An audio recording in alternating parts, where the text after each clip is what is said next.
নির্বিচারে অ্যারেস্টের লাইনে, মামলা নাই তাও অ্যারেস্ট, মামলার আসামি নাই তাও অ্যারেস্ট, সুনির্দিষ্ট অভিযোগ নাই তাও অ্যারেস্ট, সন্দেহের ভিত্তিতে অ্যারেস্ট। এটি যদি আমরা এখন করতে যাই তাহলে নির্বাচনের পরিবেশ যে ক্ষতিগ্রস্ত হবে তার কেউ কোনো উত্তর দিতে পারবেন না। সুনির্দিষ্ট তদন্ত ছাড়া কিংবা সুনির্দিষ্ট বিচারিক প্রক্রিয়া ছাড়া যদি কাউকে আমরা তার রাইট টু লাইফ এবং লিবার্টি, তার ব্যক্তিগত স্বাধীনতা কে খর্ব করা হয়, তাহলে এটি নতুন বাংলাদেশের যে স্পিরিট হবে এই স্পিরিটের সঙ্গে যাবে না। আমি ইদানিং দেখেছি বাংলাদেশের স্বরাষ্ট্র মন্ত্রণালয় থেকে হঠাৎ করে একটি মৌখিক নির্দেশনা দেওয়া হয়েছে, যাকে যেখানে পাওয়া হবে তাকেই যেখানে সেখানে অ্যারেস্ট করা হয়। কিন্তু কেন? আপনি তো কাউকে মামলা করছেন না, কাউকে মামলার আসামি করছেন না, কিংবা যারা মামলার আসামি আছে তাদেরকেও অ্যারেস্ট করছেন না।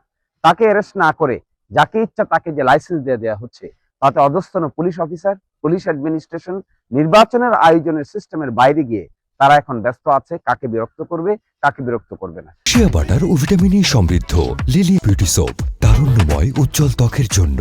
রিমার্ক, কাকে অ্যারেস্ট করবে, কাকে অ্যারেস্ট করবে না। আচ্ছা বলেন, একটি ফ্রি ফেয়ার নির্বাচন আয়োজনের আগে এই ধরনের প্যানিক সিচুয়েশন ক্রিয়েট করে এটি কি নির্বাচন অনুষ্ঠানের পক্ষের স্টেপ হলো, নাকি নির্বাচনের প্রতি এক ধরনের অনীহা প্রকাশ করার মতোই কার্যকর ব্যবস্থা গ্রহণ করা হচ্ছে?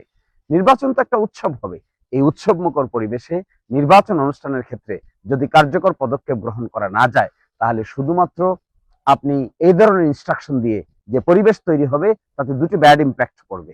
এক নম্বর ব্যাড ইম্প্যাক্ট পড়বে, ভোটার টার্ন আউট কমে যাবে। এবার তো আর ৯-৬ করে নির্বাচন করার কোনো স্কোপ নাই, জোর করে নির্বাচন করার কোনো স্কোপ নাই। ভোটার টার্ন আউট যদি কমে যায় আমরা সকলেই ক্ষতির মধ্যে পড়ব। সেকেন্ড হলো হানা ভোট। হানা ভোট যে মানুষ দিবে তাদের তো উৎসব প্রয়োজন হবে, মানুষকে বুঝাইতে হবে, মানুষের দরবারে যেতে হবে। এই কাজগুলো না করে যদি আমরা এখন অ্যারেস্টের লাইনে, নির্বিচারে অ্যারেস্টের লাইনে, মামলা নাই তাও অ্যারেস্ট, মামলার আসামি নাই তাও অ্যারেস্ট, সুনির্দিষ্ট অভিযোগ নাই তাও অ্যারেস্ট, সন্দেহের ভিত্তিতে অ্যারেস্ট, এটি যদি আমরা এখন করতে যাই তাহলে নির্বাচনের পরিবেশ যে ক্ষতিগ্রস্ত হবে তার কেউ কোনো উত্তর দিতে পারবেন না। বিগত বছরগুলোতে আমরা দেখেছি এভাবে নির্বাচনে নির্বিচারে অ্যারেস্ট করা হয়েছে শত শত হাজার হাজার মানুষকে। সকলের জন্য আমরা উচ্চ আদালতে ফাইট করেছি, শত শত হাজার হাজার মামলা আমি ব্যক্তিগতভাবে করেছি।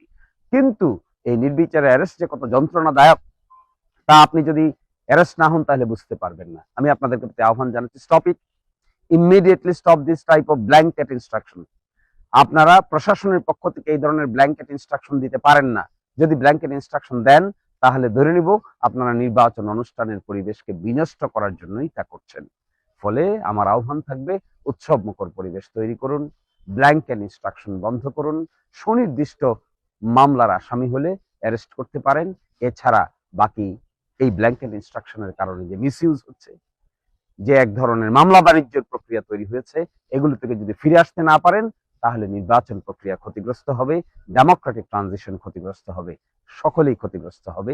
আমি আহ্বান জানাবো, ইমিডিয়েট পদক্ষেপ নিন, অন্যথায় বাংলাদেশের Democratic process will be at risk.